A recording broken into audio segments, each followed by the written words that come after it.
오늘은 가난한 나무꾼 노총각이 정승댁 낭자를 만나서 혼이 나는 인연에 관한 이야기입니다.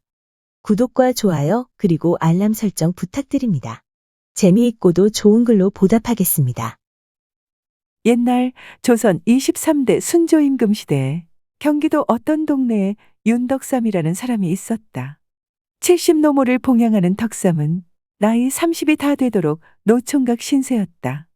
덕삼은 매일 첫 닭이 울면 나무찜을 짊어지고 자문을 넘어서 한양으로 나무를 팔러 갔는데 물려받은 것이라곤 자투리 땅 하나도 없어서 죽으나 사나 나무를 해다 팔아서 생계를 꾸릴 수밖에 없었다. 그러니 이렇게 하루하루 살다가는 장가도 한번 못 가보고 죽는 것이 아닌가 생각하면 마음이 울적해졌다.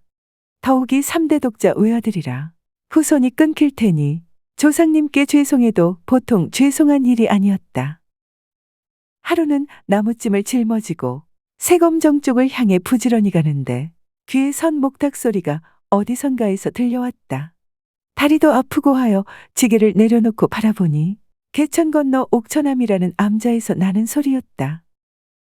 그런데 그 아래 개천 옆에는 높이 수십 척이나 되는 암벽이 있었는데 거기에는 크게 부처님을 조각한 것이 있었고 그 마애불상 앞에는 수십 명의 여자 신도들이 스님들과 함께 향불을 피우고 절을 올리고 있었다.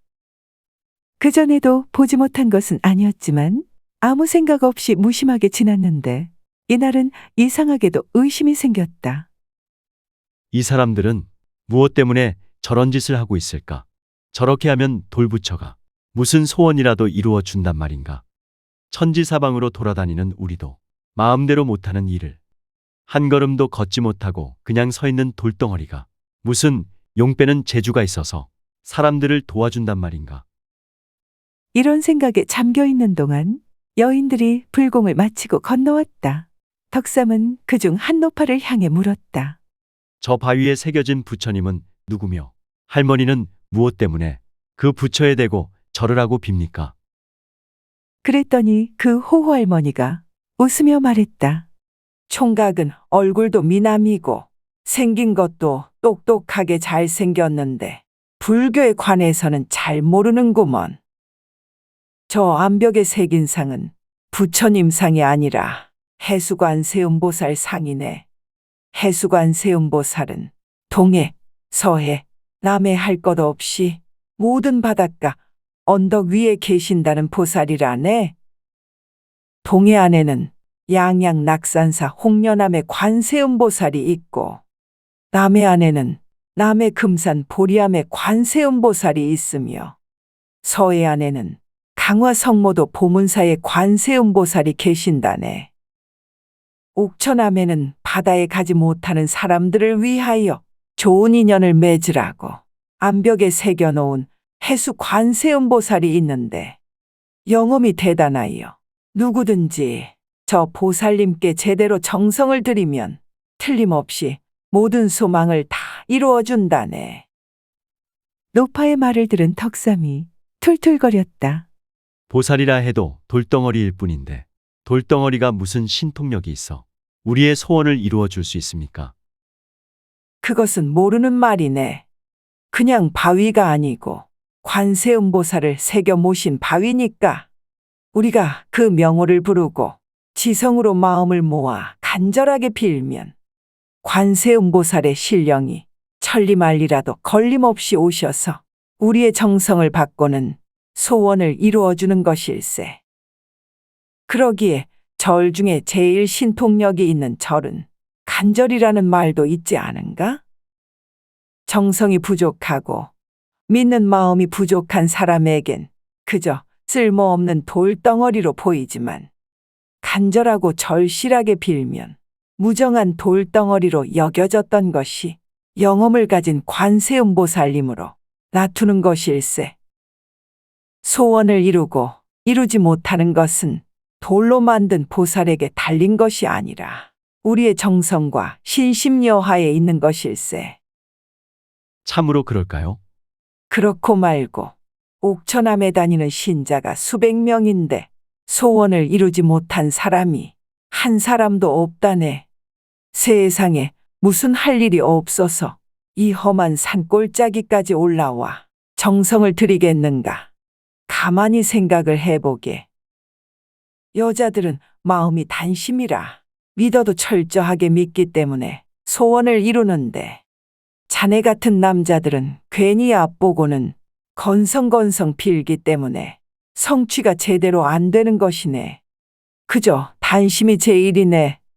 말을 다 끝낸 할머니가 표현이 사라졌다. 확신에 찬 노파의 말을 들은 덕삼은 귀가 번쩍 트이는 것 같았다.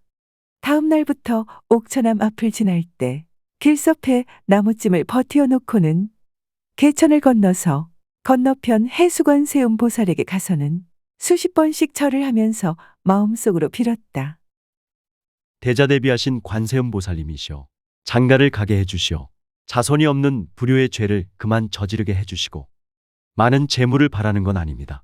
그저 논밭이 조금만 생겨서 노모에게 거친 보리밥 대신 쌀밥을 올리게 해주옵소서.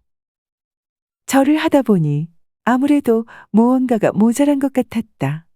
덕삼은 점심으로 먹을 도시락을 나무찜에서 꺼내어 가져다가 올리고는 다시 절을 하였다. 도시락이라 하여도 비록 아침에 새로 지은 밥이기는 하지만 보리밥이 아니면 조밥이여, 게다가 밥 사이에 된장 덩어리가 반찬으로 끼어 있어 퀴퀴한 냄새가 났다. 그러나 이런 것이라도 관세음 보살님께서는 용서하고 받을 것으로 생각하였다. 덕삼은 눈이 오나 비가 오나 나무찜을 지고 왕래할 때마다 기도하고 절하였는데, 그러다 보니 옥천암 입구에서 구걸하는 거지를 가끔 볼 수 있었다. 처음에는 무심하게 지나갔으나 기도를 계속할수록 신심이 깊어질수록 자꾸 눈에 걸렸다. 그래서 나무찜을 제 돈 받고 팔았을 때는 주머니를 헐어서 엽전 한 잎을 보시하였다. 사실 엽전 한 잎은 덕삼의 처지에서 본다면 적은 돈이 아니었다.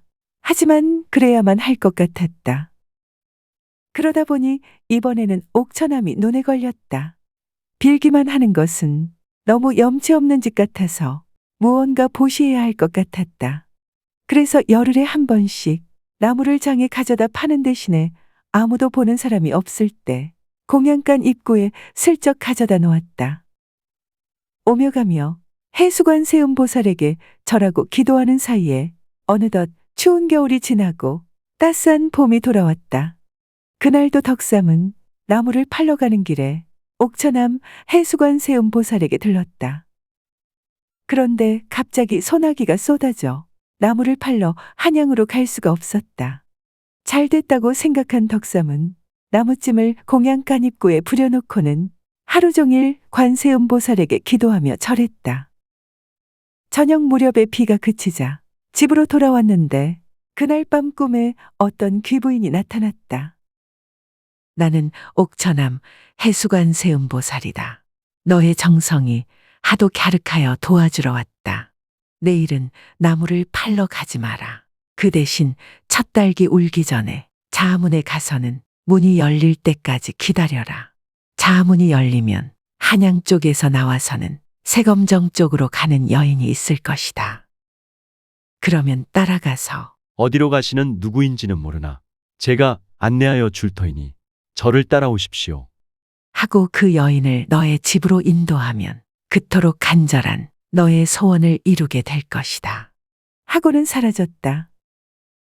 호련 잠이 깬 덕삼은 비록 꿈속에서 벌어진 일이기는 하지만 하도 고맙고 좋아서 고맙습니다.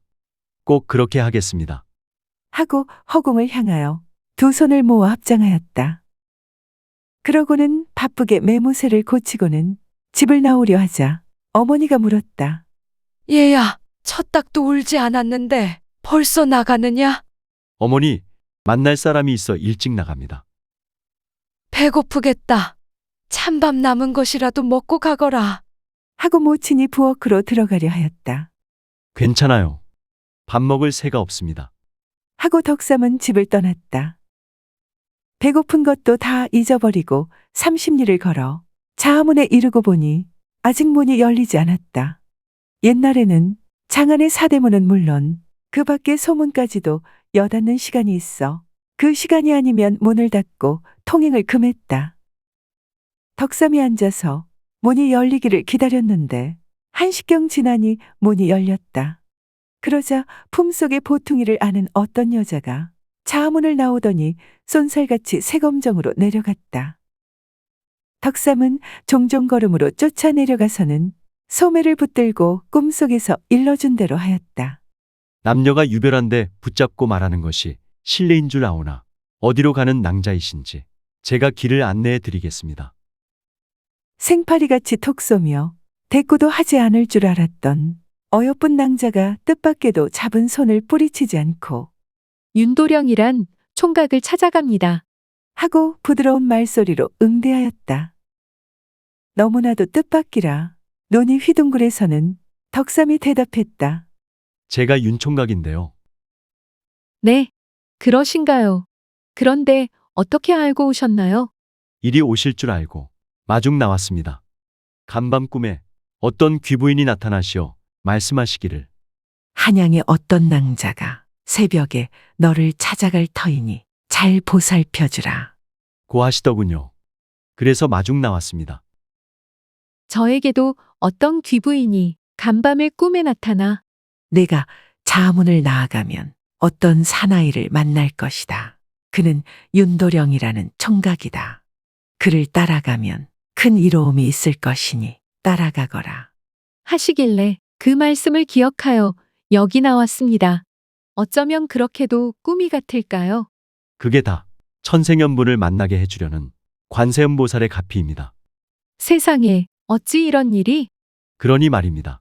어찌 이런 희한한 일이 생길까요? 두 사람이 이렇게 주거니 받거니 나란히 걷다 보니 어느새 옥천암에 이르렀다. 여기서 잠깐 쉬어 갑시다. 하고 덕삼은 심낭자를 옥천사 관세음보살 앞으로 인도했다. 그때 마침 아침해가 뜨기 시작하면서 그들 앞을 비추었다. 덕삼이 밝은 얼굴로 우리 옥천암 관세음보살님께 절합시다. 고하니 심낭자가 힐끗 관세음보살을 쳐다보더니 깜짝 놀랐다. 어머나, 간밤에 꿈에 본 귀부인과 얼굴이 똑같습니다. 그래서 절하자고 한 겁니다. 우리의 인연은 이 관세음보살님께서 맺어주신 것입니다. 고하였다. 두 사람은 옥천사 해수관세음보살에게 108배를 했다. 심낭자는 한양 심정승의 여식으로 18살에 장안의 내로라 하는 양반 가문으로 출가하였다. 그런데 공방살이 끼었는지 신랑이 퇴박하여 3년 동안을 참다가 견디다 못해 친정으로 돌아와 7년 세월. 합해서 10년 동안을 수절하며 기다렸으나 아무리 기다려도 신랑에게서는 소식이 없었다. 말만 시집을 갔지 수처녀였는데 평생토록 독신으로 있을 수도 없고 또 개가할 수도 없었다. 더 이상 허송세월을 할 수가 없었던 낭자는 어디가 됐던 새 인연을 찾아서 길을 떠나기로 결심하였다. 모친에게 울면서 자기의 결심을 피력하자 어머니 역시 따라 울면서 폐물을 한 보따리 싸주었다. 그리하여 낭자가 기약 없는 길을 떠나려 하는데 떠나기 전날 밤 꿈에 어떤 귀부인이 나타나 다른 문으로 나가지 말고 자문으로 나가서 새검정 쪽으로 가도록 하라. 가던 길에 첫 번째 만나는 윤총각이라는 남자를 따라가면 행복하게 잘 살 것이다. 하여 그 말대로 하였는데 덕삼 총각을 만나게 된 것이다. 두 사람은 손 없는 날을 택해서는 동네 사람들을 다 불러서 크게 혼인 잔치를 치렀다.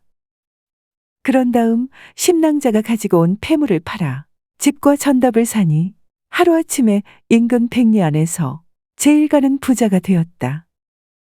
두 사람은 비록 관세음보살의 중매로 뒤늦게 부부로 만났지만 그 기간을 벌충하듯 서로 사랑하고 존중하면서 아들, 딸 놓고 백년해로 했다. 지금도 윤덕삼의 5대손이 여전히 그 동네에 살고 있는데 옥천암의 신도이며 윤도령과 심낭자의 인연은 삼각산 옥천암 사적기에 자세하게 실려 있다.